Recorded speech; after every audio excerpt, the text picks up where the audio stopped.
संख्या पद्धति पढ़ने जा रहे हैं। इससे पहले वाले वीडियो में हमने बहुत कुछ सीखा, उससे आज हम लोग उस संख्या पद्धति को आगे बढ़ाते हुए और उन क्वेश्चन को जो कि हमारे एग्जाम में बराबर आते रहे हैं और आते रहेंगे, उनको आज हम पढ़ेंगे और उन सवालों को हल करेंगे जो कि हमें 2 सेकेंड या 2 सेकेंड से अधिक, 3 सेकेंड, उससे भी अगर अधिक लगे तो 4 सेकेंड, उससे भी ज़्यादा से ज़्यादा अगर समय लगे तो 10 सेकेंड के ही अंदर हम उस सवाल का हल निकाल लेंगे, जो कि हमारे एग्जाम में कम समयों में सवाल दिए जाते हैं। ऐसे सवाल को हल करने के लिए हम लोग हमेशा प्रयास करते रहते हैं और पता ये चलता है कि वो सवाल छोड़कर चले जाते हैं, क्योंकि हम चाहते हैं कि मैथ में जो है कि अधिक से अधिक समय लगता है। उन समयों को कम करने के लिए आज हम आपके सामने जो है कि ऐसे सवाल को लाए हैं जो सवाल आप कम समयों में हल कर सकते हैं, या इस प्रकार के सवाल आए तो उन सवालों को आप आसानी से हल कर सकते हैं। तो कैसे करेंगे? जैसे आपके क्वेश्चन दिया हुआ है, क्वेश्चन नंबर 1 कि यदि रूट में 3 पावर n है, यानी करड़ी में 3 की घाती n है और बराबर में 81 है, तो कह रहा है कि n का मान ज्ञात कीजिए। n का मान क्या होगा, इस n के स्थान पर क्या होगा, ऐसे मान को निकालने के लिए हम लोग आसानी से कैसे हल करेंगे? तो यहाँ ऑप्शन आपका दिया हुआ है कि 2 होगा, कि 4 होगा, 8 होगा, कि 12 होगा। ये देखिए क्वेश्चन आपका आरआरबी 2022 में आया, अभी जो एग्जाम हुआ है उसी एग्जाम में इस प्रकार के क्वेश्चन दिए थे। इसमें बहुत से लड़के क्या किए थे कि ऑप्शन किसी को मारते थे। कोई लड़का जो है कि ए को मारा था, कोई बी को, कोई सी को, कोई डी को, तो वो क्या किए थे, तुक्का लगा दिए थे। तो तुक्का लगाने से तो हम पास होंगे नहीं, क्योंकि इसमें माइनस मार्किंग भी होता है। उस माइनस मार्किंग से बचने के लिए हमें कौन सा ऐसा ऑप्शन उठाना चाहिए जिससे कि सही और सटीक हो? तो उस ऑप्शन को उठाने के लिए हम लोग क्या करेंगे कि इसका नियम जानेंगे कि कम समय में 10 सेकेंड में, 2 सेकेंड में, 3 सेकेंड में हल कर सकें। आओ देखिए कैसे करते हैं। जैसे कि कड़ी में दिया हुआ है कि 3 की घाती n है और बराबर 81 है, हो तो पर कि n का मान ज्ञात कीजिए। क्या करेंगे, आप इसको देखिए और देखते ही आप इसका उत्तर लिख देंगे। कैसे लिखेंगे, कैसे ऑप्शन को चुनेंगे? तो देखिए यहाँ पे जैसे ही करड़ी लगती है तो उसे आप घबरा जाते हैं, ये तो करड़ी में है, इसका वर्गमूल निकालना पड़ेगा। तो सही बात है कि वर्गमूल तो निकालेंगे, लेकिन वर्गमूल निकालने की तरीका हमारी क्या होनी चाहिए, कैसी होनी चाहिए, आज उसको हम लोग सीखेंगे। जैसे यहाँ पे लिखा है कि करड़ी में 3 की घाते n और बराबर 81 हो, तो हम n का मान कैसे ज्ञात करेंगे? तो यहाँ देखते हैं कि करड़ी के अंदर मेरा क्या दिया हुआ है, करड़ी के अंदर मेरा क्या दिया हुआ है उसको हम देखेंगे। संगम देखो करड़ी के अंदर क्या दिया हुआ है, तो उसको हमको देखना है। आदित्य दिखाई दे रहा है? तो इसमें करड़ी के अंदर क्या दिया है उसको देखना है, और करड़ी के बराबर के बाद क्या दिया है उसको देखना है। इस प्रकार से राम दिखाई दे रहा है 81, तो ये जो 81 है, तो इस प्रकार के सवाल हमारे एग्जाम में दिए जाते हैं कि उसी का गुणखंड हो, ताकि कम समय में हल हो सके। क्योंकि एग्जामिनर जो होता है, जो इसका क्वेश्चन बनाता है, वो भी जानता है कि जो विद्यार्थी अपने एग्जाम में बैठे हुए हैं तो उनको जो है कम समय दिया जा रहा है, यानी उनको 30 सेकेंड, 35 सेकेंड या 1 मिनट का समय दिया जाता है। उसके हिसाब से ही सवाल को बनाई जाती है कि वो सवाल उतने सेकेंड के ही अंदर हल हो जाए। तो आज हम उन सवालों को हल करने के लिए चल रहे हैं। तो जामवंत ये देख रहे हैं कि करड़ी में 3 की पावर n है, ये बराबर क्या दिया है 81। ये 81 जो है कि इस 81 को हम 3 के खंड में हम कर लेंगे। तो हमें कुछ खंड ऐसे होते हैं जो याद रहते हैं, जैसे 2 की घाते 3 है तो उसका मान 8 हो जाता है, अगर 2 की घाते 5 है तो उसका मान 32 हो जाता है। उसी प्रकार से हम अगर कहें 3 की घाते अगर 4 है तो उसका मान 81 हो जाता है। तो ये मुझे मान जो है कि याद रहता है, क्योंकि हम बार बार जब इस सवाल को हल करते हैं तो इसका गुणखंड याद होता है। यदि याद नहीं है तो इसका गुणखंड 81 का बनाएंगे, लेकिन किसके रूप में बनाएंगे, तो वो खंड बनाएंगे 3 के रूप में। जैसे कि इसका 3 के रूप में बनाएंगे, अभी आपको बताया कि 3 का अगर पावर 4 कर दे, यानी 3 की घाते 4 कर दे तो उसका मान 81 हो जाता है। जैसे ही 3 की घाते 4 करेंगे और उसका मान 81 हो जाएगा, तो यहाँ पर 3 की घाते n है और यहाँ पर 3 की घाते 4 हो जाएगी। तो ये 3 की घाते n है और ये 3 की घाते 4 हो जाएगी। तो आप इसको थोड़ा सा हम आपको दिखाना चाहते हैं कि जैसे कि करड़ी में 3 की घाते n है और ये 81 है, तो इस 81 को लिख सकते हैं कि 3 की घाते 4। तो जैसे कि 3 की घाते n है या 3 की घाते 4 है, तो हम क्या करेंगे कि इसका मान आ जाए। बस देखिए आपका क्वेश्चन है और आपके सामने दिए गए विकल्प है, तो इसको देखते हुए हम क्या करेंगे कि ये आ जाए। तो देखिए यहाँ पे मैं बता रहा हूं तो समय तो लग रहा है, लेकिन मुझे बताने में समय लग रहा है। जैसे आप समझ जाएंगे तो आपको समय नहीं लगेगा। अब से इसको देखें, इसको जैसे आपको समय नहीं लगेगा, क्यों नहीं लगेगा, इस चीज को देखें। जैसे कि यहाँ पर 3 की घाते n है और यहाँ 3 की घाते 4 है, तो हमें तो n का मान ज्ञात करने के लिए बोल रहा है। तो n का मान हम कैसे ज्ञात करेंगे, तो यहाँ देखिए रूट जो लगता है, ये रूट को हटा देते हैं, तो ये जो 4 है ये 2 गुना हो जाता है। जैसे कि ये 2 गुना होगा तो ये 4 दूनी के 8 हो जाएगा, यानी कि इसका 8 हो जाएगा। तो ये n जो है इस 8 के बराबर हो जाएगा, क्योंकि नीचे वाला दोनों का 3 बराबर होता है। तो यहाँ से हम इस रूट को हटा देंगे तो ये 3 की पावर n हो जाएगा और ये 2 गुना हो जाएगा। जैसे कि इसका 2 गुना होगा तो यहाँ पर क्या होगा कि 3 की घाते 8 हो जाएगा। अब ये 3 दोनों से हटा देंगे तो हमारा n के बराबर क्या बचेगा, 8 हो जाएगा।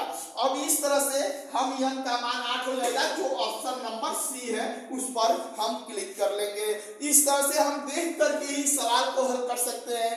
यहाँ पे करने की कोई जरूरत नहीं थी, आपको इसलिए दिखाया गया है कि आप जो है इस सवाल को देख लेंगे एक बार, तो हो सकता है कि आप इसको देखकर अगर इसी पर अगर दूसरा सवाल हो तो उसको आसानी से कर लेंगे।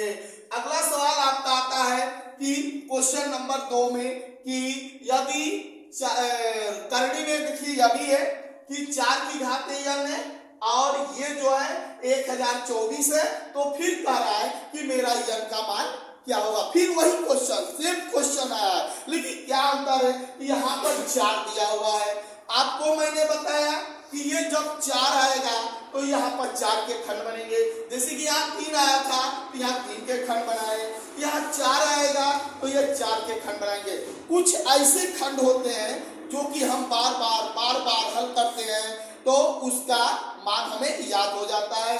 जैसे कि यहाँ पर 1024 है तो ये 1024 है, तो अगर हम ये कह सकते हैं तो ये 2 की घाते 10 का है, तो 2 की घाते 10 का मान अगर 1024 है, अगर नहीं मान मालूम है तो आप इसको जो है गुणखंड कर लेंगे, 1024 को कटा लेंगे, और उससे नहीं कटाना है तो ये 1024 को आप क्या करेंगे कि 4 से कटाएंगे, क्योंकि यहाँ 4 है तो इसको 4 से कटाएंगे। तो जब 2 की घाते 10 बार में 1024 आता है तो उस 4 है तो 4 का मतलब कि 2 का स्क्वायर है, तो 2 का स्क्वायर यानी कि 4 की घाते 5 का मान 1024 होगा।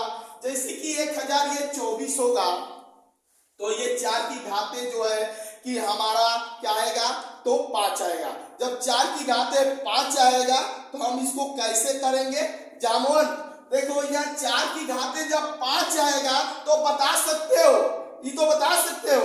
मैं आपको समय दे रहा हूं 2 सेकंड का, क्या आप 2 सेकंड में बता सकते हैं कि अगर 4 की घाते 5 आएगा तो n का मान क्या होगा, क्या आएगा, क्योंकि उसका 2 गुना हो जाएगा। तो 2 गुना हो जाएगा तो क्या हो जाएगा, जैसे करड़ी है, करड़ी का 2 गुना मतलब हटता है तो वो 2 गुना होगा, तब 5 का 2 गुना क्या हो जाएगा 10। आपने सही बताया कि आपका उत्तर 10 होगा। यानी कि आपका ऑप्शन नंबर कौन सा सही आ रहा है?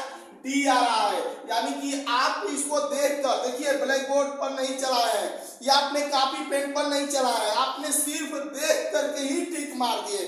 कैसे टिक मारे?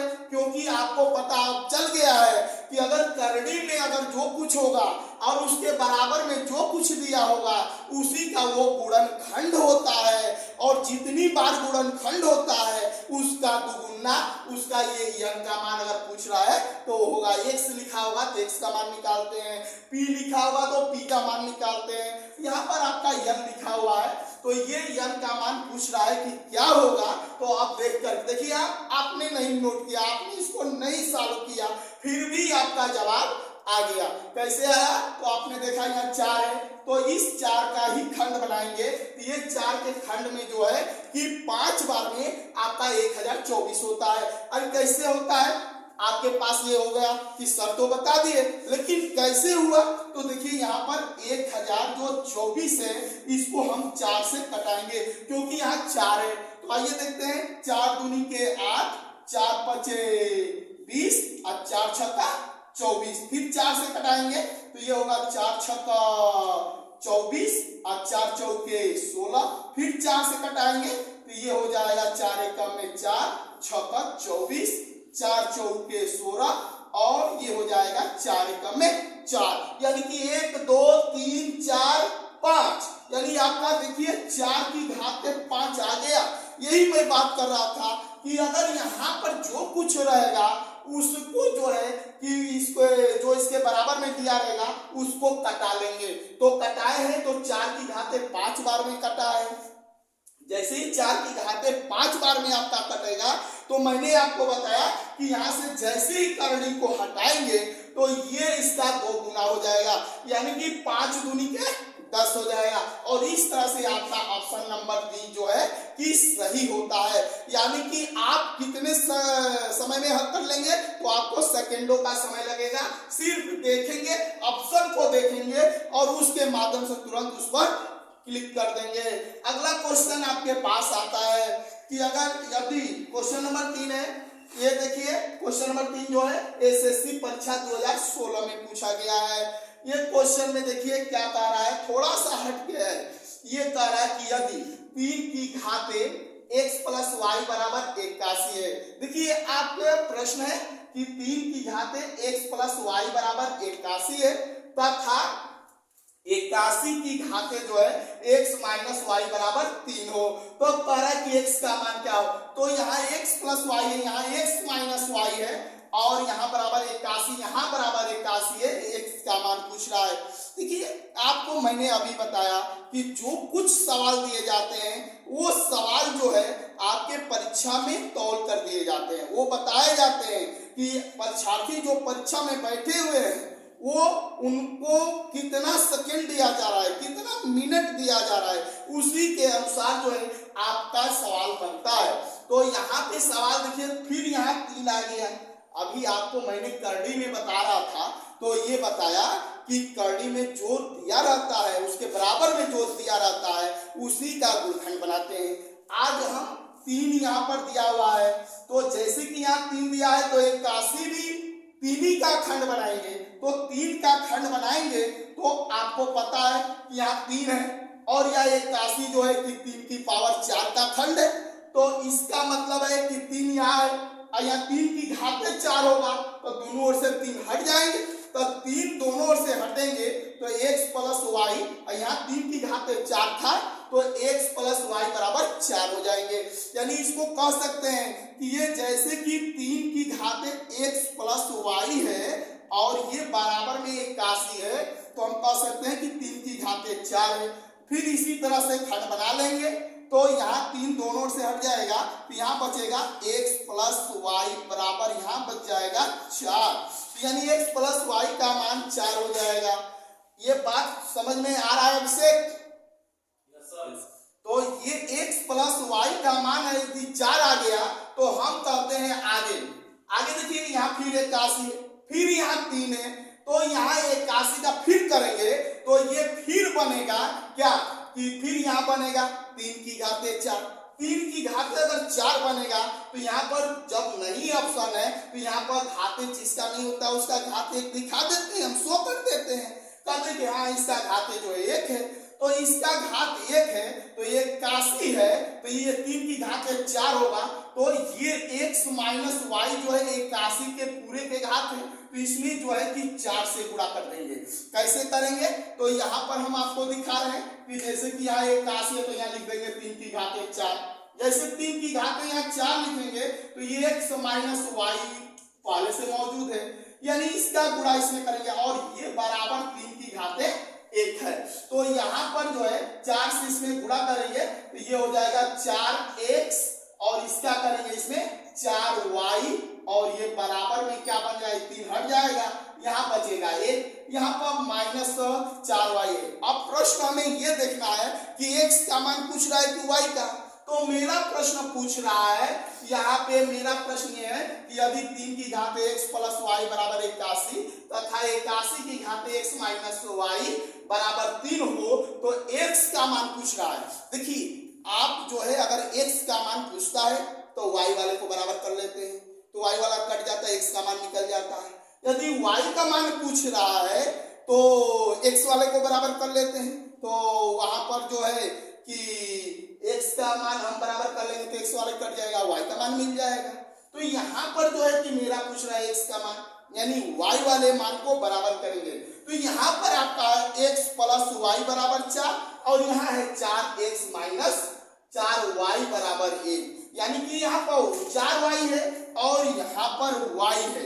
यदि हम यहाँ पर 4 है यहाँ 4 से गुणा कर देंगे तो ये 4y इस 4y के बराबर हो जाएगा, तो इसमें 4 से गुणा करते हैं, 4 से गुणा करेंगे तो देखो इसमें यहाँ 1 छिपा होता है और इस 1 में 4 से गुणा करेंगे तो यहाँ 4x हो जाएगा और इसमें गुणा करेंगे तो ये 4y हो जाएगा और इसमें गुणा करेंगे क्योंकि ये समीकरण होता है और इस समीकरण में जब गुणा करते हैं तो सम में करते हैं, क्यों करते हैं कि ताकि मान में कोई अंतर न हो, तो इसका गुणा करते हैं तो 4 का गुणा करेंगे तो ये 4 चौके 16 हो जाएगा।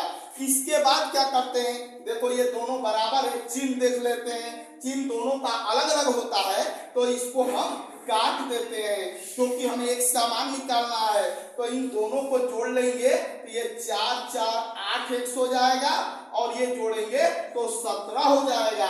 अब इसके बाद यहाँ गुणा करता है तो बराबर के उधर जाकर भाग देता है, तो ये x बराबर हो जाएगा 17/8 और ये x का मान जो पूछ रहा है पा गए। और ये देखते हैं कि ऑप्शन में क्या है, तो ऑप्शन में देखते हैं तो ये नहीं है, यह भी नहीं है, लेकिन देखिए 17/8 है, जो 17/8 पाए हैं इस तरह से ये विकल्प संख्या सी जो है कि मेरा सही होता है।